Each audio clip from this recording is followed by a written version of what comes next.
بہادر شاہ ظفر کے سارے شہزادوں کے سر قلم کر کے اس کے سامنے کیوں پیش کیے گئے؟ قبر کے لیے زمین کی جگہ تک کیوں نہ ملی؟ آج بھی اس کی نسل کے بچے کچے لوگ بھیک مانگتے پھر رہے ہیں، کیوں؟ ویڈیو غور سے دیکھیں اور اپنی نسل کو بھی بتائیں۔ تباہی ایک دن میں نہیں آ جاتی۔ صبح تاخیر سے بیدار ہونے والے افراد یہ ویڈیو ضرور دیکھیں۔ زمانہ 1850 کے لگ بھگ کا ہے، مقام دلی ہے، وقت صبح کے 3:30 بجے کا ہے۔ سول لائن میں بغل بج اٹھتا ہے۔ 50 سالہ کپتان رابرٹ اور 18 سالہ لیفٹیننٹ ہنری دونوں ڈرل کے لیے جاگ گئے ہیں۔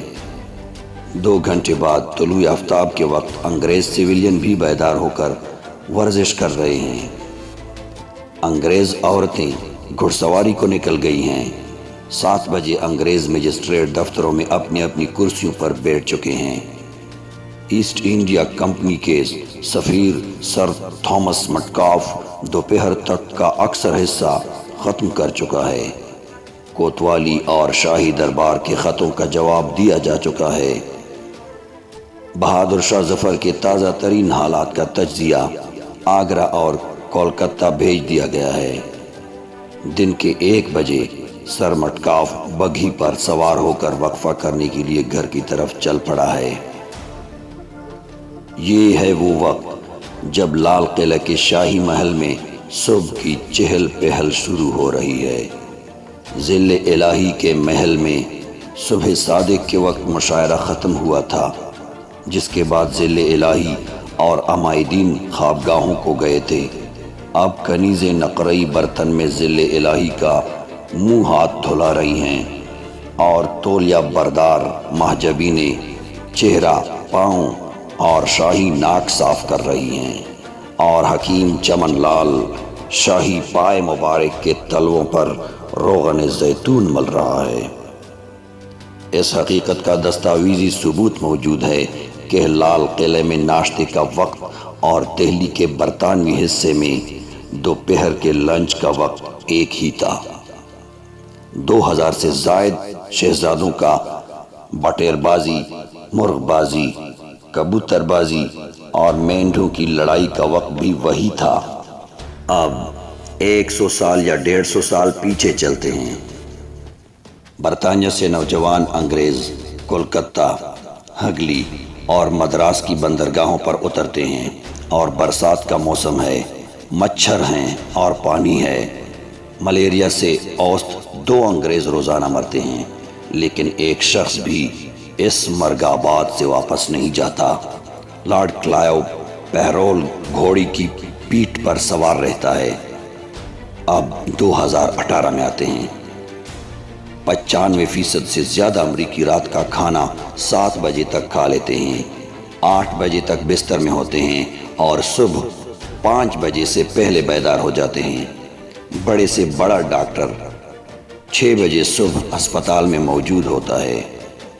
پوری یورپ، امریکہ، جاپان، آسٹریلیا اور سنگاپور میں کوئی دفتر، کارخانہ، ادارہ، ہسپتال ایسا نہیں جہاں اگر ڈیوٹی کا وقت 9 بجے ہے تو لوگ 9:30 بجے آئیں۔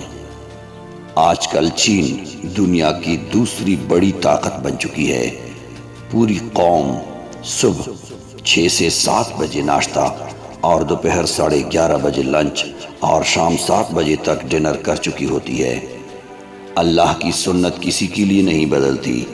اس کا کوئی رشتہ دار نہیں، نہ اس نے کسی کو جنا نہ کسی نے اس کو جنا۔ جو محنت کرے گا تو وہ کامیاب ہوگا۔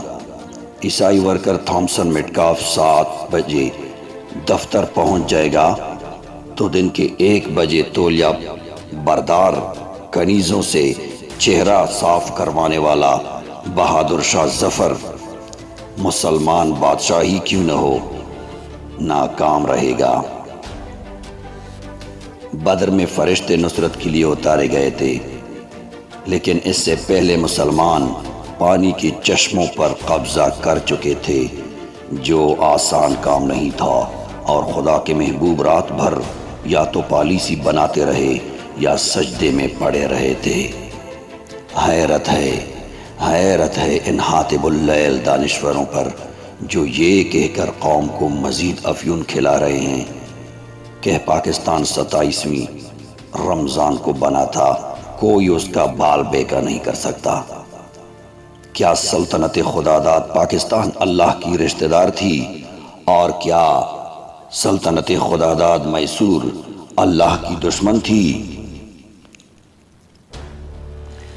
اسلام آباد مرکزی حکومت کے دفاتر ہیں یا صوبوں کے دفاتر یا نیم سرکاری ادارے، ہر جگہ لال قلعہ کی طرز زندگی کا دور دورہ ہے۔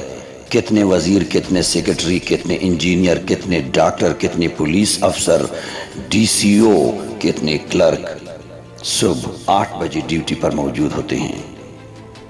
کیا اس قوم کو تباہ و برباد ہونے سے دنیا کی کوئی قوم بچا سکتی ہے؟ جس میں کسی کو تو اس لیے مسند پر نہیں بٹھایا جا سکتا کہ وہ دوپہر سے پہلے اٹھتا ہی نہیں، اور کوئی اس بات پر فخر کرتا ہے کہ وہ دوپہر کو اٹھتا ہے لیکن سے پہر تک ریموٹ کنٹرول کھلونوں سے دل بہلاتا ہے، جبکہ کچھ کو اس بات پر فخر ہے کہ وہ دوپہر کے 3 بجے اٹھتے ہیں۔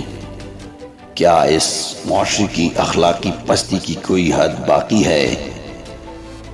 جو بھی کام آپ دوپہر کو زوال کے وقت شروع کریں گے وہ زوال ہی کی طرف جائے گا، کبھی بھی اس میں برکت اور ترقی نہیں ہوگی۔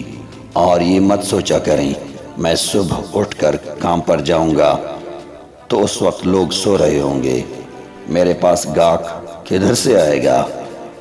گاہک اور رزق اللہ رب العزت بھیجتے ہیں۔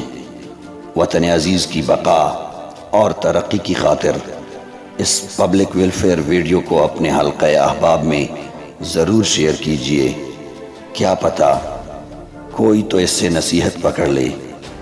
جزاک اللہ، احسن الجزا۔